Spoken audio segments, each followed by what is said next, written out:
Halo guys, ketemu lagi nih di tugas kewarganegaraan. Di sini anggotanya ada Angel, Firman, Dian, Ray, dan Indri. Nah, di tugas video animasi kewarganegaraan ini, kita mau membahas tentang dinamika historis dan urgensi wawasan Nusantara. Enjoy the video ya guys. Pertama-tama kita mau bahas apa sih wawasan Nusantara itu. Kalau kalian belum tahu, biar kita kasih tahu nih. Nah, jadi wawasan Nusantara adalah suatu bentuk wawasan yang dilakukan dengan memperhatikan dan menghormati nilai-nilai budaya lokal di berbagai daerah di Nusantara, mencakup Indonesia dan sekitarnya. Wawasan Nusantara juga dapat diartikan sebagai cara pandang bangsa Indonesia terhadap diri dan lingkungannya, sebagai satu kesatuan wilayah, ideologi, dan kepentingan nasional. Nah, gimana guys? Udah pada ngerti kan apa itu wawasan Nusantara? Kita mau lanjut lagi nih ngebahas apa itu urgensi wawasan Nusantara. Check it out. Urgensi itu dapat diartikan kepentingan ya guys. Jadi urgensi wawasan Nusantara itu seperti apa? Pentingnya wawasan Nusantara tersebut bagi Indonesia. Nah, biar Mimin kasih tahu nih.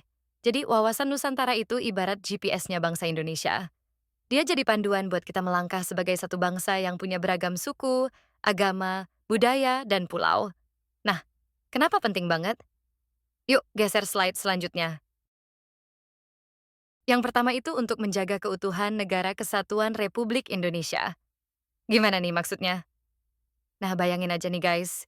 Indonesia itu punya 17.000 pulau dan berbagai suku bangsa. Kalau kita nggak punya wawasan Nusantara, bisa terpecah belah kita. Yang kedua itu modal utama pembangunan nasional. Artinya tuh dari wawasan Nusantara membantu masyarakat Indonesia memahami pentingnya memanfaatkan sumber daya alam dan manusia secara efektif untuk pembangunan nasional. Nah, last but not last tuh ada kesadaran akan cinta tanah air. Kita nggak cuma harus sadar mencintai doi ya guys, tapi yang paling penting itu harus sadar akan cinta tanah air. Nah, gimana tuh Min caranya kita sadar cinta tanah air?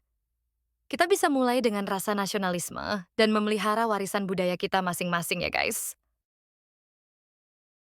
Pastinya kita nggak cuma teori doang ya guys. Kayak doi yang cuma ngomong aja. Penerapan wawasan Nusantara dalam kehidupan sehari-hari itu bisa kita mulai dengan hal mudah. Contohnya menggunakan bahasa Indonesia dengan baik. Kenapa gitu, Min? Ya, karena Indonesia itu punya banyak bahasa daerah. Jadi bahasa persatuan kita tuh, ya bahasa Indonesia. Yang kedua tuh ada bela negara untuk generasi muda. Nih, yang masih muda-muda jangan pada mager untuk bela negara kita ya guys.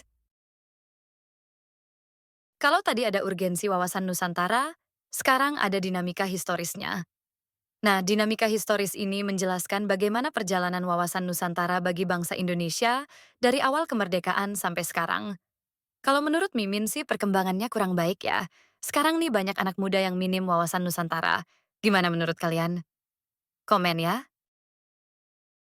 Last nih guys, seperti yang Mimin bilang sebelum ini bahwa wawasan Nusantara itu jadi landasan bangsa Indonesia buat hidup. Dengan berbagai keberagaman suku budaya dan adat istiadat di Indonesia, wawasan Nusantara ini penting untuk kita sebagai landasan menuju Indonesia maju. Oke guys, kesimpulannya bisa kalian baca sendiri ya. Guys, thanks untuk perhatian dan antusias kalian telah menonton tugas video kami. Semoga ini bermanfaat ya guys. Bye.